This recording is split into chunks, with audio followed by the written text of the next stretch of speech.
Budget सत्र के बीच सपा संरक्षक अखिलेश यादव और केशव प्रसाद मौर्य के बीच तीखी तकरार देखने को मिला। इस दौरान केशव प्रसाद मौर्य ने कहा, नेता सदन को इस बात का दर्द होगा कि सत्ता में नहीं है और आगे भी आने की संभावना नहीं है। आप कहते हैं कि सड़क बनवाया, एक्सप्रेस वे बनवाया, ये सब सफाई की जमीन बेचकर बनवाया क्या? इस बात पर पलटवार करते हुए अखिलेश यादव ने कहा कि तुम क्या अपने पिता की जमीन बेचकर बनवा रहे हो क्या? इसके बाद तुम तड़ाक का दौर शुरू हुआ, फिर जमकर हंगामा हुआ।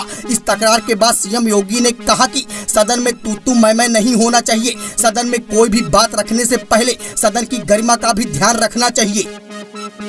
योगी सरकार 26 मई को सदन में अपना पहला बजट पेश करने चल रही है। यह तकरीबन 6.5 लाख करोड़ रुपए के आसपास हो सकता है। इस बजट में किसानों को मिल सकती है बड़ी राहत, जैसे कि किसानों को मुफ्त बिजली के साथ ही आलू, प्याज, टमाटर पर MSP की गारंटी। वहीं महिलाओं को भी इस बजट से खुश होने का मौका मिल सकता है। योगी सरकार मुख्यमंत्री कन्या सुमंगला योजना के तहत वित्तीय सहायता को 15,000 से बढ़ाकर 25,000 तक कर सकती है। इसी प्रकार शिक्षा के क्षेत्र में भी युवाओं को बड़ी राहत दे सकती है।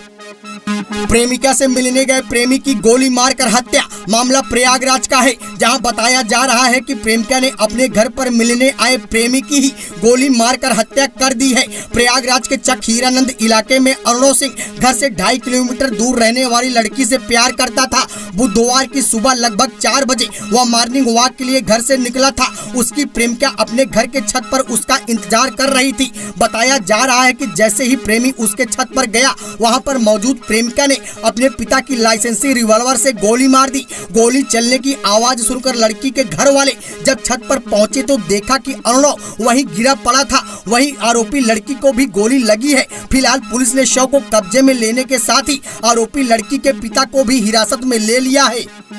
कांग्रेस का दामन छोड़ने वाले कपिल सिब्बल को मिला सपा का साथ। बताते चले कि राज्यसभा चुनाव के लिए सपा पार्टी ने अपने उम्मीदवारों के नामों की घोषणा कर दी है। समाजवादी पार्टी की तरफ से राज्यसभा में जाने वालों में पहला नाम डिम्पल यादव का है। वहीं दूसरे स्थान पर कपिल सिब्बल के साथ ही तीसरा नाम जावेद अली का है। जावेद अली समाजवादी पार्टी से राज्यसभा सांसद भी रह चुके हैं। आए दिन बेरहम पत्नी से पीड़ते प्रिंसिपल ने लगाई न्याय की गुहार। मामला अलवर का है, जहां एक स्कूल के प्रिंसिपल ने जो कहानी बताई है वो वास्तव में हैरान कर देने वाली है। पीड़ित अजीत यादव हरियाणा के खरखड़ी स्कूल में टीचर हैं। आरोप है कि पत्नी सुमन उनकी संपत्ति को अपने नाम करवाना चाहती है। इसी को लेकर वो आए दिन प्रिंसिपल यानी अपने पति को कमरे में दौड़ा दौड़ा कर पीटती है। उसके हाथ जो भी लगता है उसी से अपने पति की पिटाई कर देती है। यहाँ तक कि वो तवे और क्रिकेट बैट से अपने पति की पिटाई करने से नहीं चूकती। हालांकि वीडियो वायरल होने के बाद पुलिस अब इस मामले के जांच में जुट गई है।